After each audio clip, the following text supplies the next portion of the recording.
Cetogênese. A cetogênese é a síntese de corpos cetónicos.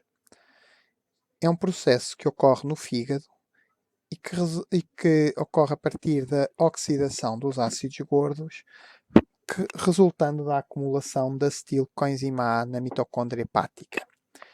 É um processo que ocorre maioritariamente nos períodos de jejum ou quando temos dietas ricas em gorduras, especialmente pobres em hidratos de carbono.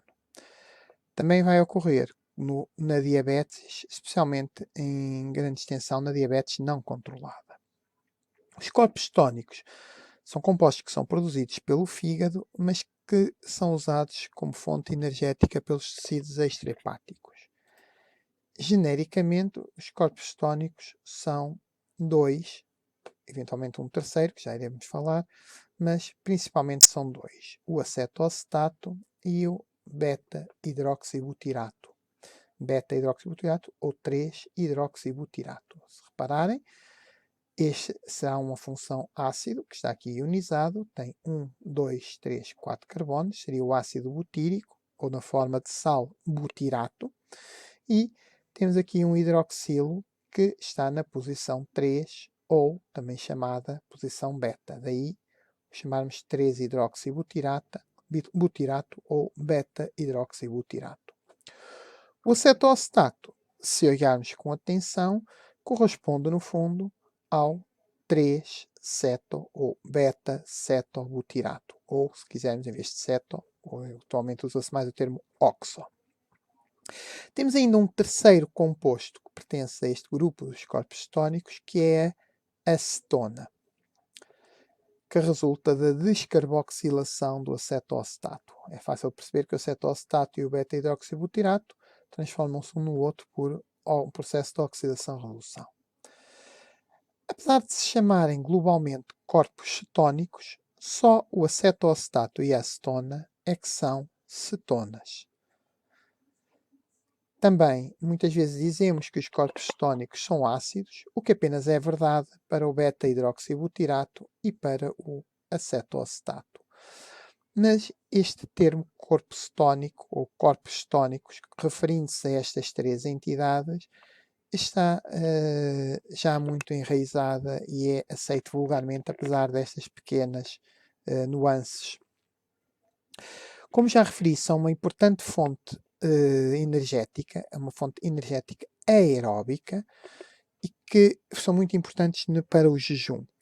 A sua concentração plasmática varia bastante, apresentando valores inferiores a 0,1 micromolar no estado alimentado, podendo chegar aos valores de 1 milimolar após 24 horas de jejum e aumentar mais quando o jejum se prolonga. E, no caso de diabéticos não controlados, pode atingir valores muito superiores a 25 milimolar. Habitualmente, eles são produzidos numa relação 1 para 1, apesar que à medida que o jejum aumenta, vai sendo produzido mais beta-hidroxibutirato, podendo, especialmente no caso da diabetes não controlada, chegar a 10 vezes a concentração de acetoacetato.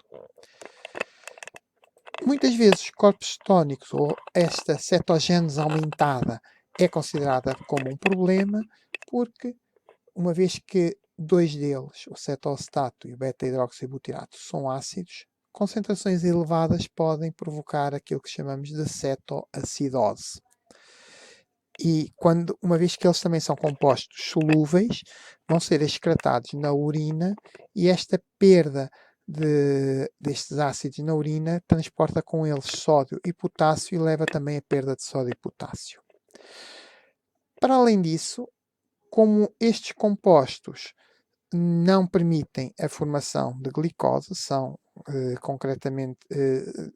vão formar, como iremos ver, acetil-CoA, são tendencialmente, o consumo de corpos cetónicos pelas células é tendencialmente um processo cataplerótico, uma vez que há sempre nas células mecanismos que levam à saída de compostos do ciclo de Krebs. E quando nós temos um fornecimento energético fundamentalmente à base de corpos cetónicos, esta saída não é compensada. Para além disso, sabe-se também que aumentos muito grandes de corpos cetónicos parecem aumentar o stress oxidativo e a peroxidação lipídica. No entanto, os corpos cetónicos se apresentam-se como uma grande vantagem em termos de evolução, porque funcionam como uma fonte de energia alternativa para os tecidos extrahepáticos, que é facilmente transportável. Eles são solúveis, tal e qual como a glicose, e não têm o problema de insolubilidade dos ácidos gordos. São facilmente transferíveis. A maior parte das vezes pensa-se que se atravessam as membranas com facilidade, apesar de poderem ser também transportados por transportadores de ácidos monocarboxílicos e, como iremos ver, são facilmente utilizáveis. Com genericamente duas enzimas, temos 2 acetil-CoAs prontos a serem utilizados no ciclo de Krebs. E são particularmente utilizados pelos músculos, concretamente o músculo cardíaco é globalmente um utilizador em grande quantidade de corpos cetónicos, podendo chegar a mais de 10% do seu metabolismo normal. A utilização de corpos cetónicos tem a vantagem que permite poupar glicose, especialmente porque fornece outra fonte de energia e, concretamente, a nível cerebral, inicialmente, no início do jejum, os neurónios não vão utilizar corpos cetónicos, mas ao fim quando o jejum se prolonga, passa a poder ser utilizado pelo sistema nervoso, o que permite poupar mais glicose e desta forma permitir que o jejum se mantenha durante mais tempo. É uma forma que permite consumir os ácidos gordos que são libertados pelo tecido adiposo durante o jejum, e uma vez que desta forma impede os efeitos deletórios dos ácidos gordos. Concretamente, os ácidos gordos, estando parcialmente ionizados, formam sabões e os sabões podem ser nocivos para as membranas.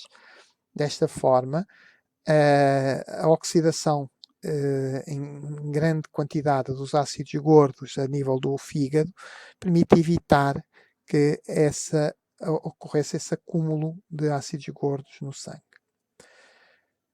Uma vez que fornecem uma outra fonte de energia fácil, também permite poupar proteínas e desta forma aumentar também o tempo, também uma adaptação importante no homem, no ser humano, para permitir aguentar mais tempo sem ingestão de alimentos e sem que fosse necessário mobilizar as proteínas musculares.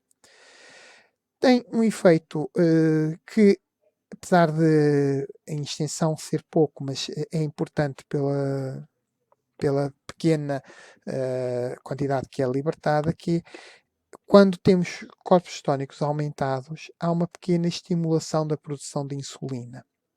E esta produção de insulina é importante para evitar a espiral que iria levar à continuação da degradação do estereocilogliceróis no tecido adiposo, aumento de ácidos gordos e aumento de corpos cetónicos, que leva, no fundo, à cetoacidose que ocorre na diabetes, uma vez que não vai haver esta pequena produção de insulina que vai frear esta contínua libertação de ácidos gordos e contínua produção de corpos cetónicos.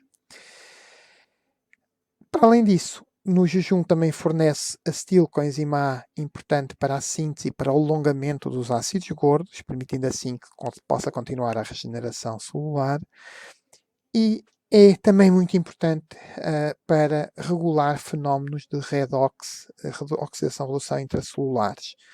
É importante para a manutenção do potencial de oxidação-redução intramitocondrial e especialmente porque leva a um aumento da formação do citrato mitocondrial, permite que este citrato possa sair e, através da desidrogênase do isocitrato, forme NADPH no citoplasma, mantendo assim os níveis de NADPH mesmo sem a utilização da via das pentoses. E, portanto, a cetogênese, apesar dos problemas associados à diabetes, é um fenómeno muito importante em termos da regulação, estar alimentado, o jejum, e como fator de preservação do organismo durante períodos de jejum prolongados. Espero ter ajudado a perceber. Obrigado pela vossa atenção.